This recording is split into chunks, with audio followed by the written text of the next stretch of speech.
looked probably as frustrated as I've seen you this season in that first half. Can you tell us a bit about what was frustrating you? We knew some areas that they've excelled at throughout the year, and part of that is their pace, how quick they get it off the rim, get it out of the net, and go. I thought that in the first quarter we were just watching, once either ball went through the net or watching on an O board, and we weren't ready for the next play, and that created a lot of mismatches at the other end. I thought over the recent games, anytime we've got a margin, we've made an error, and again, our foul discipline did that tonight. We're up 8-4. We foul a three-point shooter. We just given them juice to,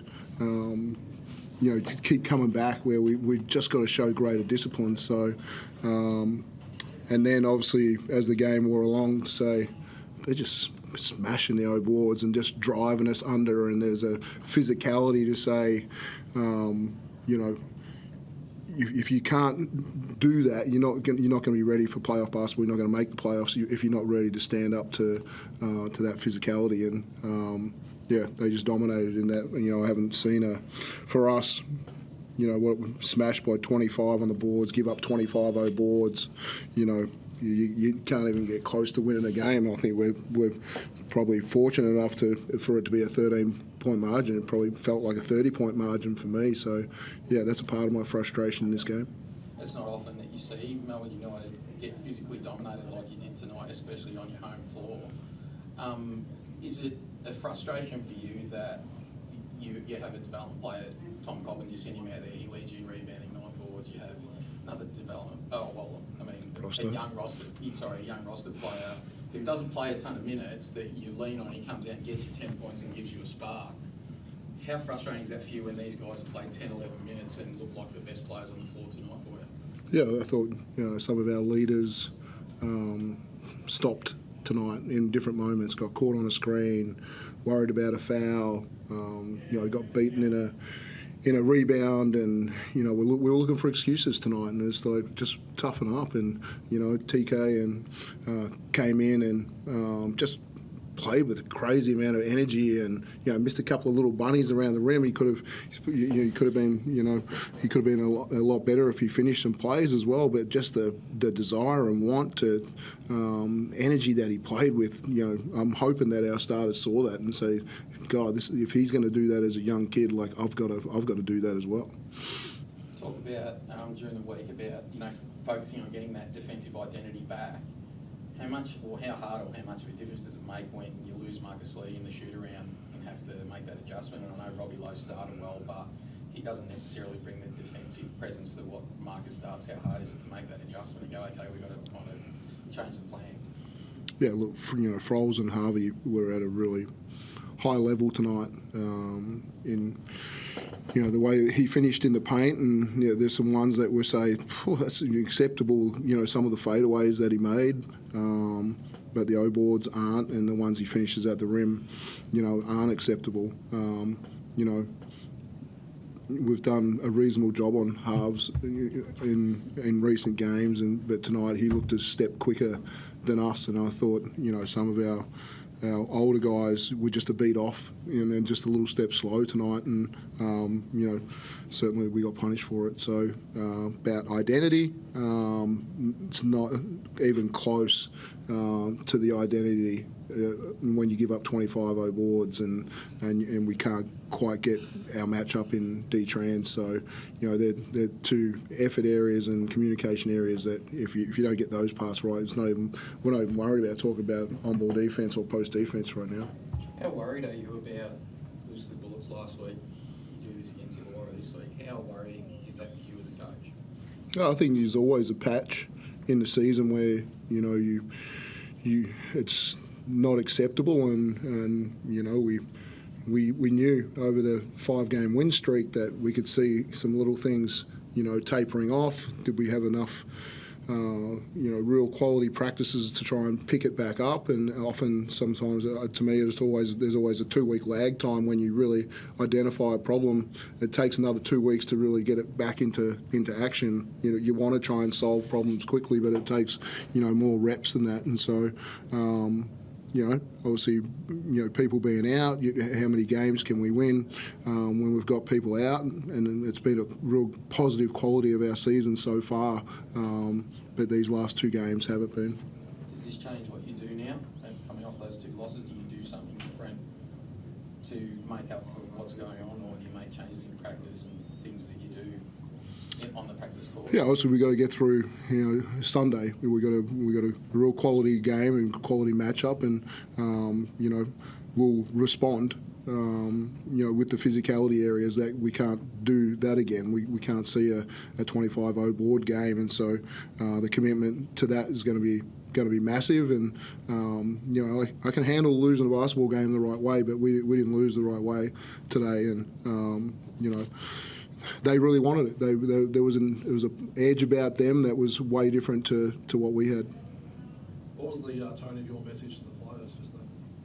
No, I don't talk to the players after the game. So, we'll review it as a coaching staff. We'll come into our meeting tomorrow, and they'll all have a fair idea about what happened in the game. I don't need to.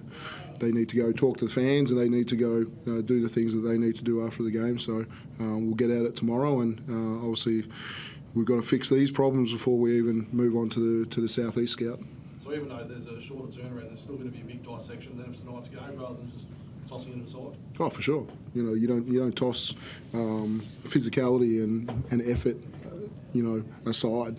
And again, just some poor me kind of moments to say, I got hit by that or whatever, and I stopped playing, and that's unacceptable for a Melbourne United player. And so I'll show every one of those tomorrow. It was just out of character, wasn't it, tonight? I don't know. It's.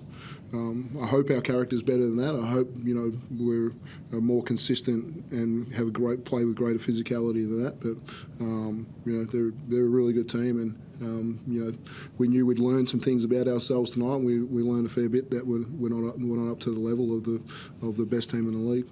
Did some of the younger boys earn any minutes going forward? Because of their performances tonight. Yeah, we always you take the positives of what they did, and for those guys to be plus in their minutes is really good. And so it's TK's been ticking along for a while right now, and athletically he's in the best position that I've seen him at our club, and had a few little injuries and different things, but right now he's bouncy and playing with a great amount of energy. Campbell Blogg, every time he comes into the game for us, makes a shot. Akech was good around the rim tonight as well and made his 3-ball, and so there's going to be opportunities for everybody if people aren't playing well. And tonight Whitey missed a couple of things that I weren't happy with, and you throw TK in there, he gets an opportunity and he grabbed it.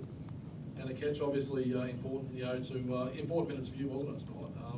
A tough situation to be in, but how did you, suppose, maximise your time on the court? Like Dino always says, just come in and make an effort. So I just try to make an effort, make an impact, and I did that in a few areas, but could have been better in a lot more areas as well. And did anyone take you aside to, I suppose, give you advice on the run as you were playing? Or? Yeah, everybody does a great job of doing that all the time. I got Rob and Marcus, they pull me aside, tell me what they see. The coaches do a great job. I'm learning a lot being here, and everyone's great with all that. And you were very efficient tonight, so you must be pretty happy with that, with your scoring? For the most part, yeah. Yeah. Dean, in terms of Marcus, is he going to be playing on Sunday? Or? No. He came. Obviously, it's a repeat injury kind of thing, and so we thought he'd practice well through the week, and stepped into shoot around and just kind of was in 5-on-0. It wasn't at max speed, and just kind of tweaked it again. So we've got to make sure he gets right. We've got a little break after this game on Sunday to really try and get him and CG right to come back. And I suppose is the message to someone like Akech to be ready again. Yeah, for sure. We had the New Zealand game where Marcus didn't play, and Robbie and Akech did a really good job, and we're going to ask him that of him again.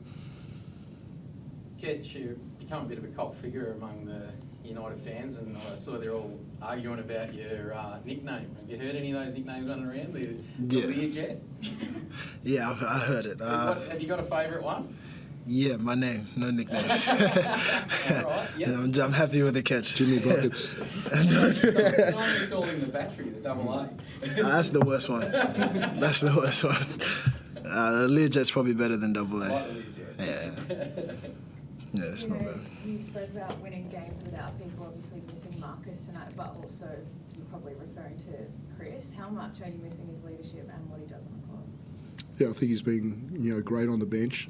There's still the leadership that he's giving the group in his rehab and at practice and stuff. But there's enough leadership within our group with Delhi and Shay and Robbie and Marcus. There's enough there. We miss.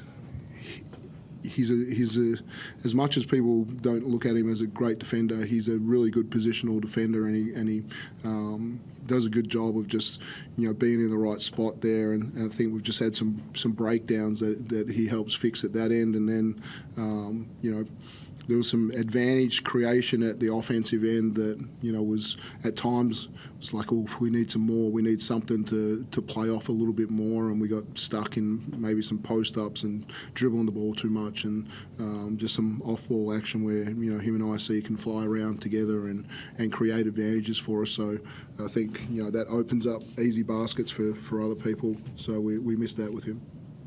You spoke during the week about the defensive focus that you've had. What didn't translate from training onto the court tonight? Yeah, the rebounding and the sprint. They're the two biggest things right now. I thought they play at a really high pace in their offense, both in transition, but even in the half court, the way they sprint off things right now, and we were a beat late, and then Froles when it did slow down, he was pretty effective in playing out of the post tonight. So but you just can't win games giving up 25 boards and giving them that many second shots.